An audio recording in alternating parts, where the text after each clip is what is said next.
What do you mean by we're good? That's how you start now? Hey, everybody. Welcome to the Morning Woods podcast. I'm your host, Johnny Woods. Switch the camera to Wyatt. Let him do the intro. We good? Hey, how you? That sucked. Can we edit? No, keep it going. No, we don't cut here. Oh, we don't cut here? What the fuck? How you doing, everybody? This is the Morning Woods podcast. I'm your host, Johnny Woods. I have a very funny guest with me today. It is the great, the mulleted Mr. Wyatt Lutz over here. What's up, guys? I'm Wyatt Lutz, coming to you live from the motherfucking swamp, baby. Motherfucker, I don't sound like that. Coming to you live from my t-shirt booth at the motherfucking flea market. Live from the factory. I felt like I was going to get killed coming in here. Yeah. This don't look like this outside. This is a dirt road. Fucking Jason Aldean dirt road anthem bullshit. He literally had to come down a dirt road. Dude, it's the funniest thing. Whenever I book people to come on the show, it's the funniest thing for me to be like, yo, this is the location. And I don't give the address. I'm like, it's a business, but you have to drive to the end of the dirt road and go into the warehouse and then up the stairs. You're like, it is sketchy. People are scared to come, and I'm like, what? I thought I was going to walk into a meat locker with bodies hanging or some shit. Yeah. Then you see the illegals working, and you're like, oh shit, dude, this place is crazy. Wow, but I haven't been killed yet, so we're off to a great start. Yeah. Wow, dude, don't get your hopes up. You know what I'm saying? Fuck. I'm glad you came, brother. This is a long time coming. We've done a couple of podcasts in the past, but they've never come out. Never. We've never been able to do a successful pod. This one is out. You guys are watching it right now, and if you guys are watching it, you guys come see Wyatt this weekend at the Liberty Funny Bone. Yeah, Liberty Funny Bone. They're transitioning the name now to the Cincinnati Funny Bone. They're trying to rename it. But yeah, I'm hosting for the great Big J Okerson, and we got featuring the very fucking hilarious Josh Adam Myers. So it's going to be a dope show.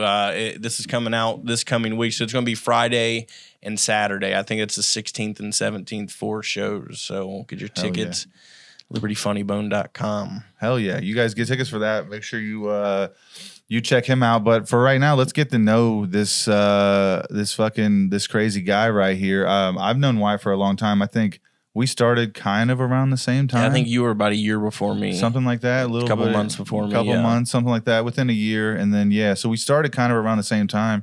And so we've known each other pretty much our whole kind of comedy career, bro. And I just love watching you grow and like watching all the things that's been happening for you, bro. You've had a lot of success and got to do a lot of cool shit.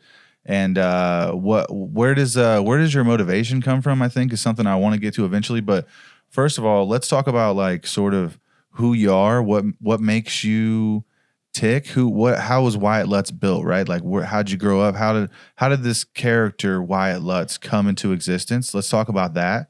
And then let's kind of talk about where you got bit by the funny bone and eventually wanted to kind of make this your life and your career. Okay. But yeah, who are you? Like where's Wyatt Lutz start?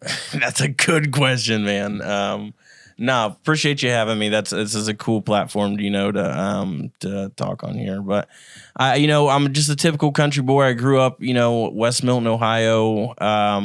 Just out in the country, lived in a small school. I don't know how many my graduating class had, but it was at least, maybe not even 200. Like it was a small school. And so I had a real small upbringing and kind of a different view on things coming up. And my parents had a pretty nasty divorce and stuff young. So, being a kid involved in that, you go through some stuff, whatever. So I think that's a lot where like the sense of humor came to kind of help mend that, and you get lost from the idea of the negative stuff by laughing about the positive stuff. That's really cool. A lot of times I literally have to like drag it out of people, like what fucked you up as a kid and made you funny. Yeah. But and that's powerful. Having that knowledge probably makes it like your superpower versus you trying to figure out why and then capitalize on it. You kind of already know why you're silly and funny. Yeah, well, I mean, there's definitely other factors in that. I'm not saying like my parents caused like all this childhood trauma on me. Like I love my parents to death. But it made your skin thick at a young age, and like you got that ingrained in you to be like,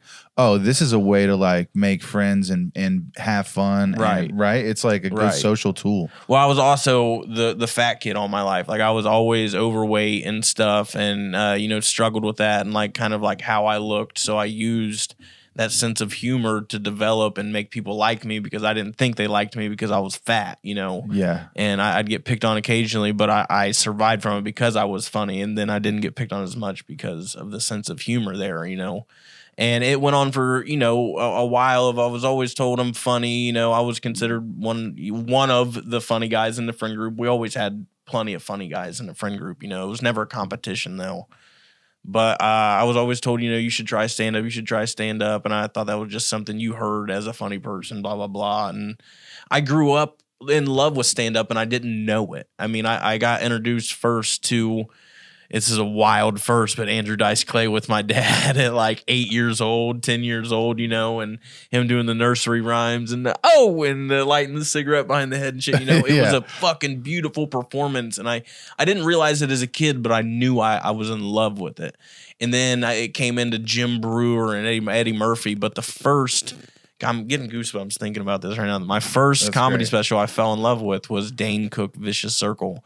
And I remember knowing it word for word and taking it to all my friends' house. And there was one specific joke in that he did that was the first joke that clicked with me like, wow, this was a magic trick. He made it. I see what he did, the joke here. I see how it went. And it was about sneezing in a bank, and someone says, God bless you. Or he doesn't say God bless you. He says, like, bless you. And the guy's atheist. And it goes through a story of what happens when you die. Yes. And then this guy comes back as a tree. And then a lumberjack cuts him down and grinds him into paper. And then you print the Bible on him once in paper.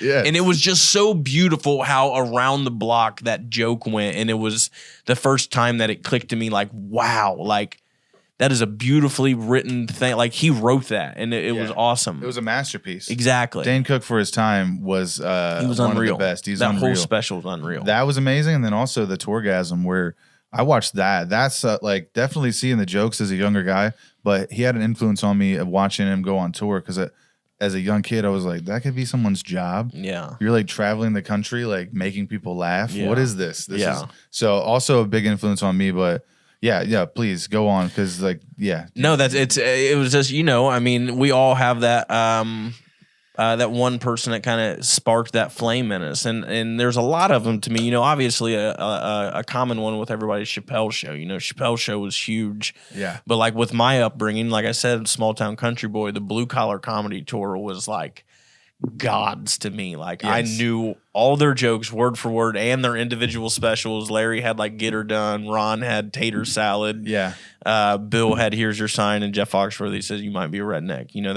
They all had the 3 blue collar like Rides Again and blah blah blah, and then they had their individual specials, and I knew them all and was obsessed and like would recite them at school and make people laugh, and it was so addicting to make people laugh, and I think that's where it really deprived from. And I don't know, I started like later in my life. I started when I was like 25 or 26, I think. And I just got tired of saying, what if, like what if I did try it sometime? Cause I remember the first time that I went to a comedy show, it was just free tickets. Me and the girl I was dating at the time went with her friend and her boyfriend, and it was incredible. I didn't even realize it was a thing. Like I was so in love with comedy growing up, stand up, but I never thought to go to a comedy club and watch it. And it was unreal to see. And I fell in love and just started going and then would just catch myself not even paying attention to the comedian on stage and just envisioning myself up there and when that day would finally come. And then it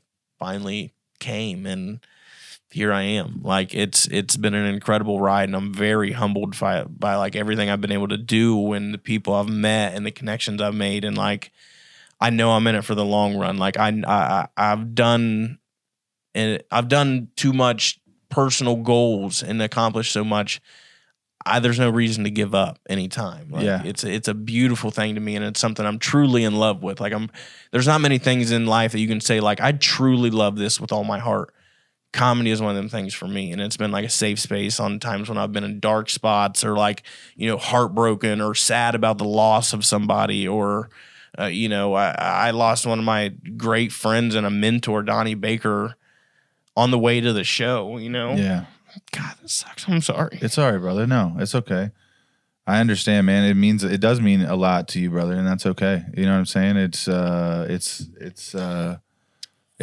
not easy losing somebody. Also, I mean, dude, that guy did a lot for you, and so you know, it's probably something you probably haven't talked about a lot with a lot of people. So I appreciate you, you know, being vulnerable. I don't mean to break down on you. No, it's okay, man. It's okay. But it's real, man. That man did so much for me, and I love you, buddy. You're okay to be vulnerable right now. We're friends, and you can be open with me. I appreciate that. It's no worries at all. But it's you know, you get to meet and make connections with some really great people, and that do a lot of great things for you, and it's been a beautiful experience, man. Yeah. And I try, Donnie's been great to me. My great friend Vince Morris, he's done so much for me and like helped craft in me, and he helped me cut my teeth on the road and took me on my first road gig, and like. I remember going, he was supposed to have somebody open for him, and it was in Mishawaka, Indiana, at this old Funny Bone that was now a bar called the Smokestack. It's now shut down, but there was a lot of shows done there. And the comic that Vince was going to have feature dropped out, and Vince was like, well, just come with me. I'm good. He was like, come with me and do what you can. I didn't have 20 minutes at the time, you know, but he was like, just come with me. I trust you. I know you're a good comic. So I went. Did 18 minutes, and that was my first feature set, and I had a fun time. It wasn't great, but it was, you know, for the time being, it was great.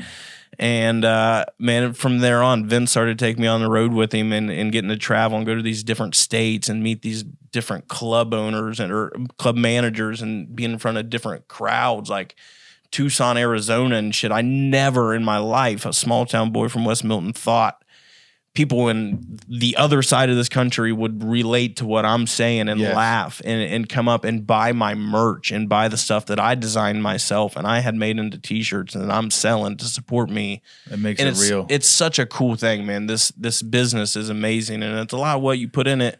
And it's also a lot of just when your fucking time comes. Like, you know, I always think, when am I gonna make it? Like, when am I gonna make it? Is it gonna happen like eventually, or am I gonna, you know, kind of stay where I'm at? And then I gotta open my eyes and be like, everybody's path is different. Like, there's people that are thinking the same thing that haven't been able to do what I've done, and then it makes me feel greedy and like, you know. No, you're not. You're right. Not in a negative way. There's a ladder. It makes me appreciate. It's good that you're humble about it. Bro. Yeah. That you're just gonna get even more things good happen to you because you have that gratitude. That's gonna keep happening to you no matter what. That's bigger than you. You just being grateful. You're just gonna get more good shit. So you can't feel bad about what other people are not getting. But you are right.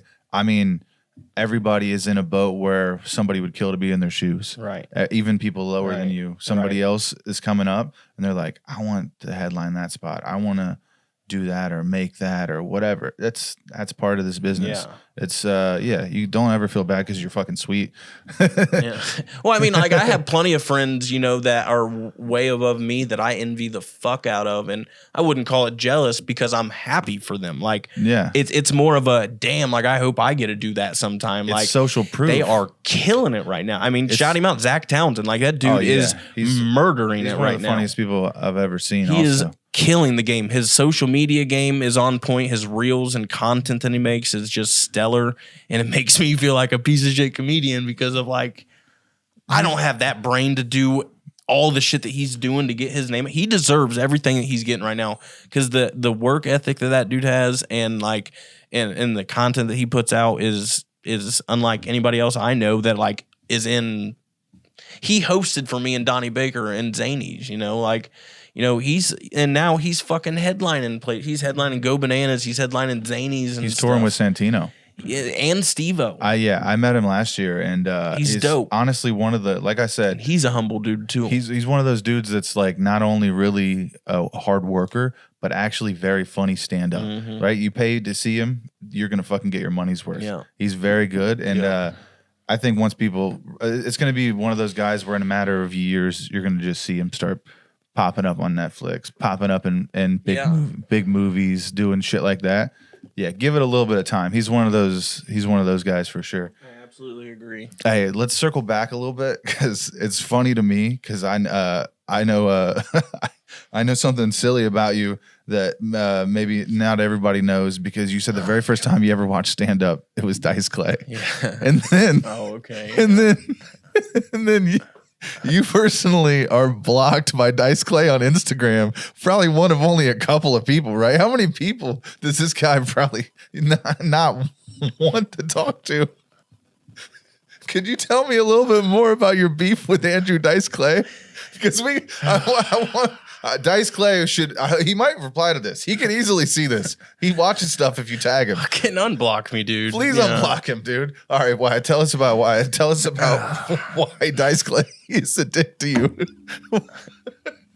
So, like I said, growing up, like I was huge into Dice and like watching, and he had all the nursery rhymes. And in one of his specials, Dice Man Cometh, there's a part where he's like, Mother Goose, I fucked her, and the crowd goes crazy. And then there's a whole group of like 10 people in the crowd, and they yell out, your mother, we fucked her. And he's like, oh, you've been doing your homework, give it the fuck up, blah, blah, blah. It's a part of the special. Yeah. So there was one day he had something funny on Instagram. This was before I even, like 2-3 years before I started comedy. You were just a fan. Just a fan. Watching his stuff. On Instagram. And I commented like, your mother, ... we fucked her. Ha ha ha, keep on keeping on, bro. Love your stuff. And then within 30 minutes, he commented on 8 of my posts talking about, there was like a picture of me and my girlfriend at the time, and he called her like a fat whore or something, and she was absolutely not. Holy shit. And then there was a picture of like, it was a stupid meme that like lips looked like they were dripping like candle wax or something. And he was like, oh, and that's load dripping off your mom's lip. Oh, hey, I love how you read it in his voice. Yeah. And then he's mocking me and saying, keep on keeping on, or keep on keeping on. Keep on keeping on. And then he said something about another thing about my mom was like, that's after I'd split her shit box in half. And I'm like, what is this dude doing? Holy shit. And then I go to my message, I get a message, ding, Andrew Dice Clay messages you. Holy shit. And I'm like, what the fuck? And it says, keep it up, cocksucker, and the whole world will know what kind of troll perv you are. You're being monitored for 18 months. You did one comment and he attacked you viciously. And I'm literally typing out like shit, like, oh, what the fuck? I'm like, man, I'm a huge fan. I grew up with my dad watching it. Like that was a total joke. And then it went gray and said, unable to send. And I was fucking blocked. Dice Clay, if you're listening, and we know you are, unblock this man. He's a great comic. You'd love him. You'd absolutely fucking love him. This is so crazy.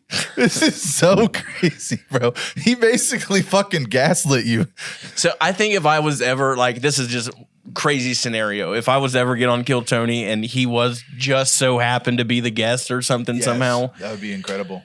That would be a fun thing to do as my last, like when I'm about to get out of there, because it could go south and be like, get out of here, cocksucker. Like, fuck yeah. Well, that was a Joey Diaz impersonation, but you know what I mean? No, it could, but also it could be a really funny and probably viral interview if the crowd went like, happened to cross like if that. we got the crowd to chant like unblock him, and the guy unblock him, and then Tony would be like, "Do you think I should unblock him, guys? Give it up for Dice Clay should unblock this guy, yeah."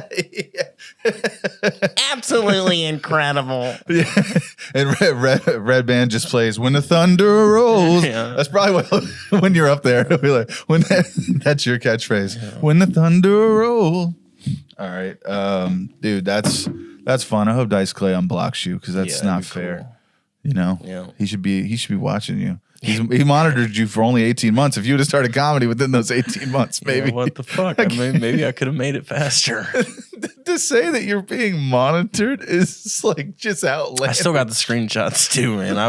I'd like to. I don't know. I'd like to talk about it on stage because it's funny, but I don't know how to like make it like other than like.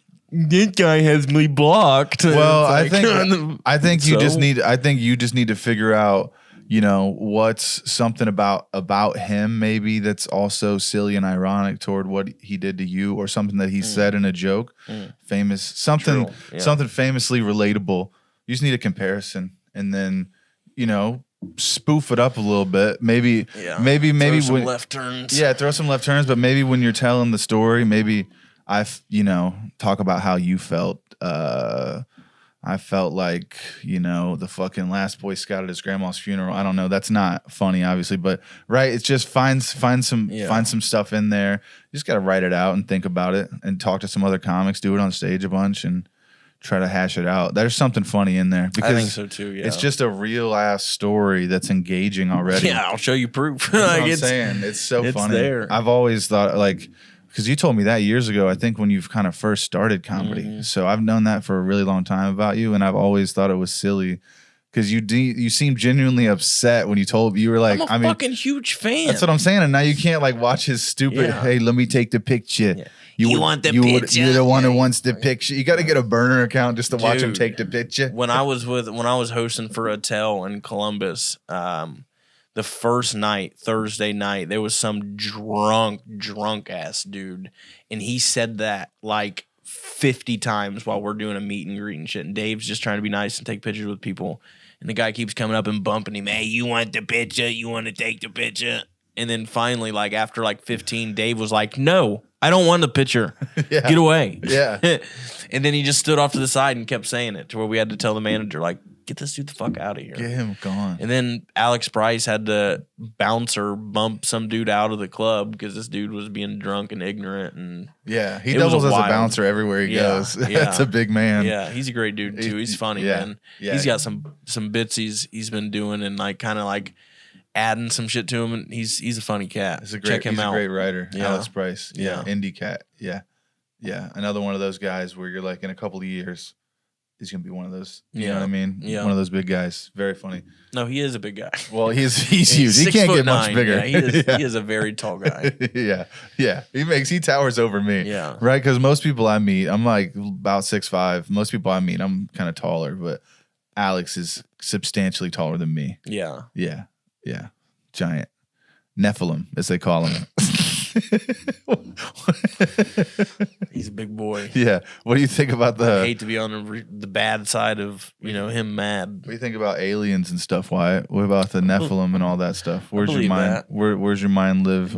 Are you thinking the Nephilim and the aliens are intertwined? I don't know. There's so many theories. I like to entertain all of them and just kind of, because one thing's true doesn't mean another thing's not true. Also, I try not to rule anything out. Is what I mean. I haven't got too deep into them, but I believe there's proof. There's huge footprints in rock. Yeah. That's a human footprint, but it's not ours. Yeah. It's huge. Well, the reason I ask is because I don't know. I know we're being silly, but not to get too scientific, but I'm kind of stoned. But if there are big people now, that means that DNA is probably still out there somewhere, right? It still exists in certain people and certain bloodlines. There's some of that giant DNA still. Yeah. But there's been a lot of stuff lately about aliens on TikTok and Instagram and everything. About seeing UFOs and stuff. It's way more common. And then also the government just coming out and saying we're having hearings about it. We're talking to the Air Force. We're talking to CIA. The government's having hearings openly talking about these sightings and interplanetary stuff. So it's just super interesting to me. I don't know. Yeah, like I said, I haven't got too deep into them, but I do love me some conspiracy theories. Me too, dude. Antarctica, that's a deep one to go into. Tell me more about this, because this is something that I keep hearing people talk about, and I know there's ice walls, and there may be something else over there, but that's all. I haven't looked into it hardly. I might lose some people with this, but oh no, we're having fun. This. I just entertained it. I looked at it as with an open mind. There was a video I watched on TikTok, and it was of a map, and it was a flat map, flat Earth. Oh, so this is the same. Okay, this comes from flat Earth, but it's I guess. But it had all the continents and stuff laid out, and then Antarctica was an ice-bearing wall that was around the continents that held the water in, and then beyond that was more land. And they were and then another ice wall, and then beyond that was some more land and stuff, and so on. And they were labeled Latin words something de la Mars, and they were saying that's what Mars was and Jupiter, because if they're going, the way he kind of explained it, if you were going outer space, that'd be upper space. Outer space, like they're going, you know, like to these places. And it was just, like I said, I don't fully believe it, but I entertained it with an open mind. And it was very interesting what this guy was saying about that in like Antarctica. But then I've also heard about the giant hole that's down there that supposedly like that's where all the aliens and there's whole giant cities and stuff that like Antarctica. They're saying there's like a base in there. Yeah, there's like a hole that they fly into that like it's big air traffic. You can't get near it. Blah blah blah. Like they'll shoot you down. Like if you do, but they go into it, and that's supposedly where a lot of the aliens are and like a lot of big, you know, top secret shit. Wow, I've never heard that. Supposedly, have you heard of the missing 411? No. So apparently, back in the day, the government knows there's aliens. If you believe and subscribe to the theory that the government knows aliens exist and they're working with them potentially, these people say that the government has signed a treaty with the aliens they give us technology and we give them people to experiment on. But there's only certain places in the country where they're able to abduct people and it's okay. We're not going to go looking. Do you know where those places are? Roswell. No, national parks, which is where everyone tends to go missing. Yeah. Right. For anywhere from children to older people. This guy did a pretty cool doc on it. I don't know if it's still out, but I watched it on Hulu a while back. It's called The Missing 411. And it's just about, basically he just breaks down how all of these hikers and kids and stuff go missing when they're alone and they're in certain areas near water and near certain type of geographical locations within these parks. And there's a whole theory about how they have I'd watch it. Yeah, they have basically the government has like a understanding with the government that we'll give you futuristic technologies if we can have. What are they taking from people, right? What are they harvesting? That's what I wonder. It's like what is important about us? Right? We're going deep today, Pat. Are you having fun back there? Dude, this Granddaddy Perp. Hey, shout out to Rove, dude. This Granddaddy Purple has got me in a different place, but I don't know. My mind goes there even when I'm not, you know. Well, speaking of like going and missing and stuff, I was just telling somebody about this the other day.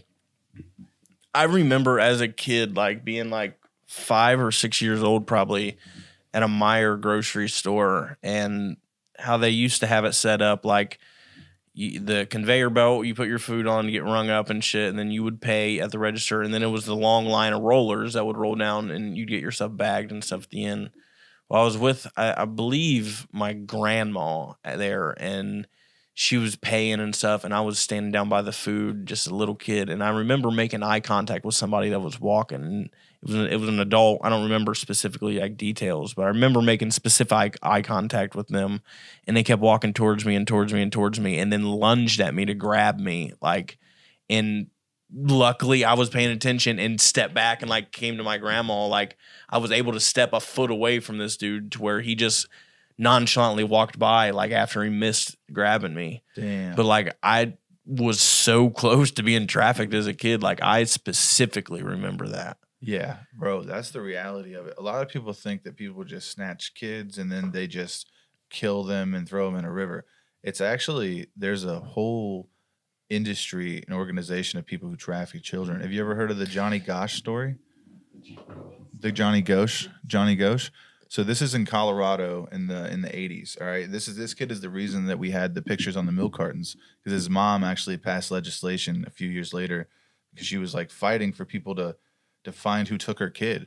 Right, there's no social media and hardly any cameras back in the 70s and 80s, so this happened even more. But apparently, this kid was taken and then for his whole life with a bunch of other boys trafficked. Probably sexually, but definitely we're gonna have to edit some of this out. Definitely trafficked, and there was this guy later, like 10 years later. So the Johnny kid would have been in his 20s by the time this guy came out. But this guy, I can't remember his name, Paul Rabinzi or something like that.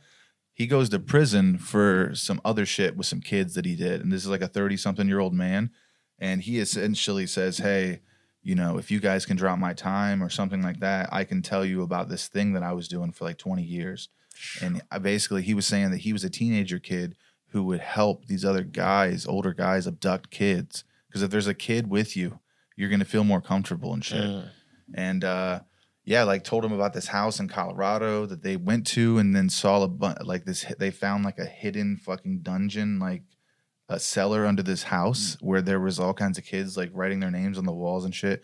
And so this is just one case, and it ends up getting connected to this other thing called the it's some sort of Colorado banking conspiracy involving a bunch of politicians and bankers and like people with really big money that were backing this thing. But yeah, dude, essentially this has to still go on, right? They still operate, and it's just a scary place. It's just a scary world for kids and for people with kids. It's definitely crazy stuff. This took a dark turn, but how the fuck did we get out of this, Pat? Took a weird turn. I was looking into it. Still wanted to watch the documentary. Do you know about the missing 411 thing or about the Johnny Ghost? There was like something with Paul Benucci. Paul Benucci, yes, Paul Benucci. So this guy, the police kept every time that they would try to look for the kid, they wouldn't take this Paul Benucci's guy's testimony. The police wouldn't take it serious. But like the mom and other people who were looking for their kids and PI, private investigators, this was like public record that he gave the statement. But no, the cops wouldn't take his word for it because this guy was like a druggie and he was also a child predator. So they're like, we can't just go and do an investigation based off this fucking pedophile's statement, right? Yeah. Times were different back then also, but this guy's also not a credible person. What do you got on it, Pat? There's something called like the Franklin, that's what it was. Okay, so the Franklin scandal. That's the thing I was talking about with the politicians and these bankers in Colorado. That is right. Some people actually did go down for this. Yep. The Franklin. They looked into allegations that prominent citizens of Nebraska. Oh, it was Nebraska. As high-level U.S. politicians were involved in a child prostitution ring. Jesus. Yeah. That's the thing, bro. People think that like it stopped. Lawrence King, yes. This guy was a monster. Franklin Community Credit Union in Nebraska. So he was like funneling them through like banks. Yeah, this guy was like a billionaire, and he had all these people in his pocket, bro, and they were doing some crazy shit. That's one of those fucked up conspiracies that became true. Eventually you're like, oh wow, there's like an evil dark mafia people out there. In the 90s. Yeah, like late 80s, early 90s, around the time I was born, around the time we were all born. Until late 1990. Crazy. Yeah, the Franklin scandal. I came here to talk about. Look into it. Yeah. He's like, that's not why I'm funny. This took a left turn. Yeah, this took a left, then another left. Yeah, I did sexually abuse Wyatt during the podcast, though. I stuck my thumb in Wyatt's ass during that whole interview. No, he did not. Hey, boys being boys, you know what I'm saying? No, I do not. Yeah. Okay, dude. So you're fucking Dice Clay is a huge fan of you. We're just doing a recap. We're doing a recap. Dice Clay is your biggest fan, obviously. You've worked with some of the biggest names in comedy, actually, though. That is true. It's been cool. It's been very cool. You grew up in a really small town where you had 200 people. 200 people in your graduating class is like fucking. That's like what Jesus had, like 125. So you were like right. You know what I mean? You were like your town is just smaller than Bethlehem. That's what I'm trying to say. And you've. Yeah, well, so tell me, like today, what are some of your Obviously, you've had some cool experiences, and you got a lot of momentum, so there's no reason to stop. You did say something to that tune, but what are your like current motivations and some of your goals in comedy now? You've hit so big, because like I'm getting to the point where I'm the goals that I'm making recently are like scaring me. You know, it's like starting to think about things that are bigger than me and being. Bigger than me, which is only a few Nephilim out there. Only a few Nephilim out there. But I mean, are you related?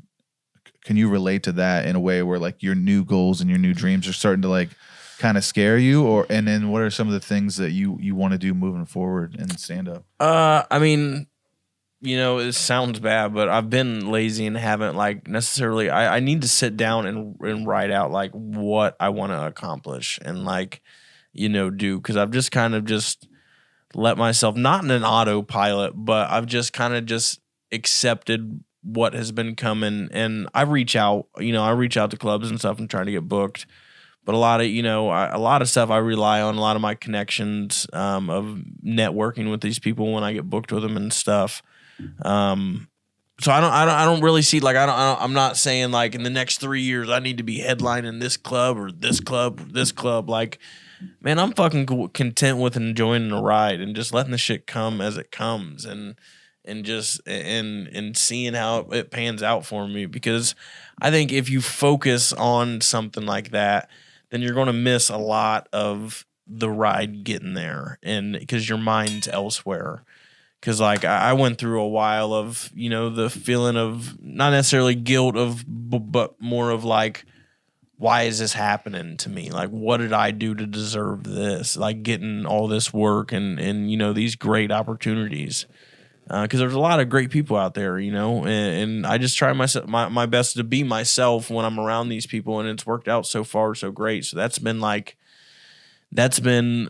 of my main goals has been staying true to who I am and being myself in these clubs and not letting people persuade my mind one way or another just to fit in with a certain crowd or something. But other than that, just, the main goal of it, enjoy the process of it, because we can't go back into it. I have so much the FMO, like the fear of missing out of doing comedy back in the day, like in the 2000s and shit, in the 90s when there wasn't cell phones and there wasn't the distractions like that, and nobody was offended by the smallest little thing. And it'd be so cool to live back then, because we're so involved in our phones now with like getting the content out so you can be seen online by somebody, hopefully, or doing this podcast or doing this. Back then it was comedy. They focused on comedy and then trying to get on that sitcom, and it was just a lot more raw. And, I envy that. And yeah, there's so much pressure nowadays. Yeah. There I mean, is. I like it. It's nice. Like the people I was, Vince and Donnie and stuff, I got to talk to them guys and ask them the questions that I had of like how to do things from back in the day and how it used to be, because I'd love to try to imply as much of that to this new style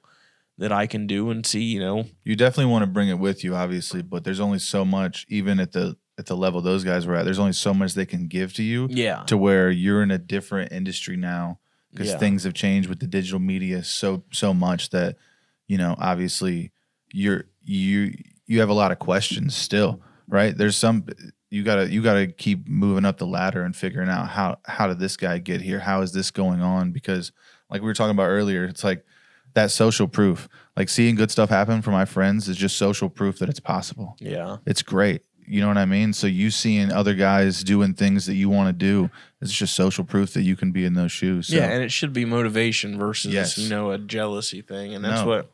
It's good competition. There's a lot of that out there of jealousy, and people just getting mad because you're doing good for yourself. And yeah, that's silly. That's their problem. all you can do is smile about it, Exactly. because it's only hurting them more. You're the one in their head. So yeah, if you're bitter and you're upset, you're never gonna get the things that you want. You got to show gratitude, bro. Exactly. That's a big thing about you. I think you're a really genuine person, brother, and you're very grateful, and it makes sense why good stuff happens for you. Well, I appreciate that. And then I've been like, that's been a consistent thing that like I've kind of, been told like as I've grown in the comedy world, and like some of the headliners I've met, they've just told me, you can tell you're a genuine dude. Early on at Wiley's, Sean Latham and Todd McComas was there, and I was hosting for them. And when I got off stage, they told me, man, you keep that smile that you got on stage and you'll get by with so much, because my smile is just a genuine smile, because it's who the fuck I am. All my life I've smiled more than, I'm always smiling. I'm just typically a happy person with like that, and with a smile on your face, you can convince people that you're here to have a good time. You know, you're in a good mood.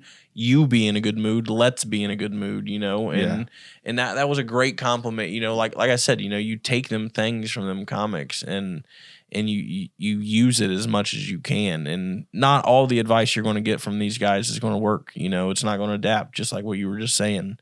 But if you ask the right questions and you listen 10 times more than you talk, you can learn a lot from these motherfuckers, and it can make you a completely different comedian.